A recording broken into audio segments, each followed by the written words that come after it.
Hello everyone and welcome. This is Chaos Spawn, a semi-regular YouTube channel for those Warhammer 40k and Age of Sigmar hobbyists.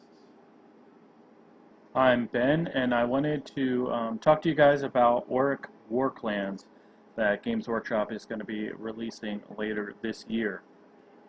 I'm a huge fan of green skins created by Games Workshop. I have a huge collection of 40k Space Orcs, about 9 or 10,000 points. I've got 4,000 points of Gloomspite Gits, and I'm expanding spiders as we speak. They're on my painting table right now.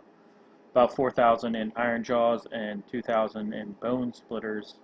So I think I can speak on some authority in this topic. I've played them competitively and narratively, but I also like to stay positive when talking about orcs.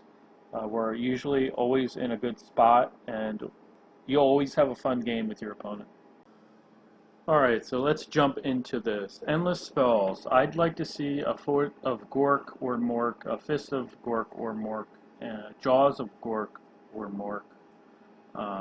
They can just print those in green plastic, so there isn't much you really got to do. I guess you can put some Nightshade on it, Nightshade green, or a few highlights.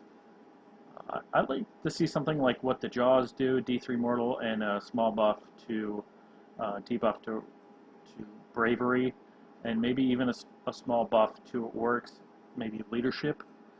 But I'd also like to see the animosity rule come back. I always have this image of a big Orruk boss beating his underlings into line when they start to flee, so maybe if they fail a battle shock, then they take D3 mortal wounds but are considered to pass. I just love that imagery that Games Workshop has cultivated. For the scenery piece, they can do Idols of Gorka Morka, or they can do, I'd love to see a multi-part kit that can be made into either an Idol of Gork or an Idol of Mork. And they can just do a small buff, maybe like +2 to charge, or +2 to charge, +2 to run for Gork. And for Mork, you could do, Idol of Mork would be, I guess, Arcane for Orruk. Wizards within range, and +1 to cast and +1 to dispel. Maybe they can have a chance to deal mortals to enemy wizards within range. I think that could add something. I think definitely a +2 to run for Idol of Gork would really be helpful getting to the midfield with, Ironjawz, some Ard Boys. They're all slow, so that +2 to run would really help. As far as Ironjawz changes I'd like to see, I think we'll see the wall and Mighty Wall go up to 18 or 24 inches, but become wholly within. I'd love to see the War Chanter's Frenzy of Violence last until the next hero phase, just like everything else in the game. And I'd really like to see the Weird Knob Shaman go up to 2 casts and 1 dispel, and go up to a 4-up save or +1 movement.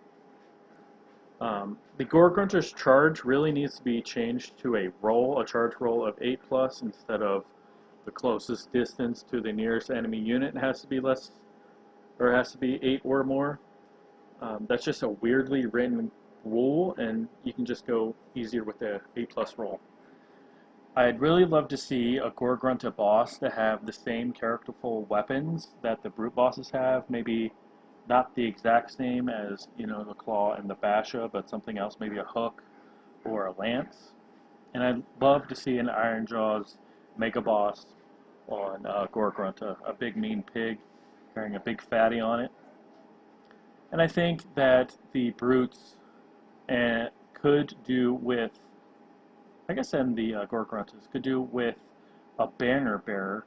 And I think they can do this the same way that they did in 40k with boss poles. And it could have the same effect as,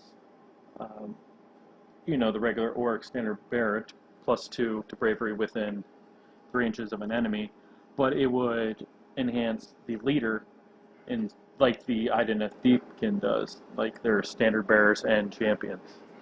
The idea of having some boss poles, the brutes have plenty of extra bits you could put on the boss to make him look even more intimidating.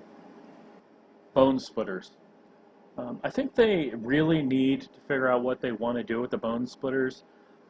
They're a little too expensive to have as chaff. Even Savage Orcs are 120 points, and Ard Boys just do the job better.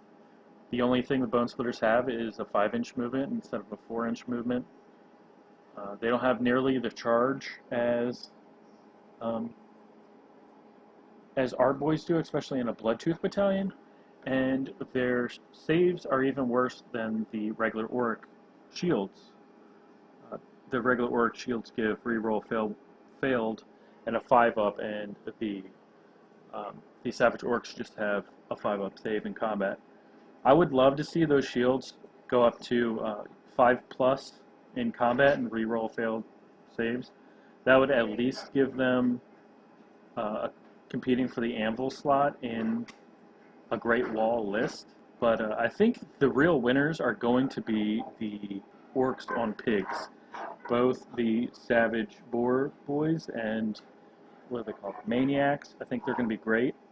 And we're really going to be spoiled for choice for our Wizard, with the Prophet, the Maniac, Weirknob, and the War Doc. Regular Oryx. I would love to see the return of the Chariots move to Bonesplitterz. I think they need something like that. Something hard-hitting, an Anvil unit that can also deal mortal wounds on the charge.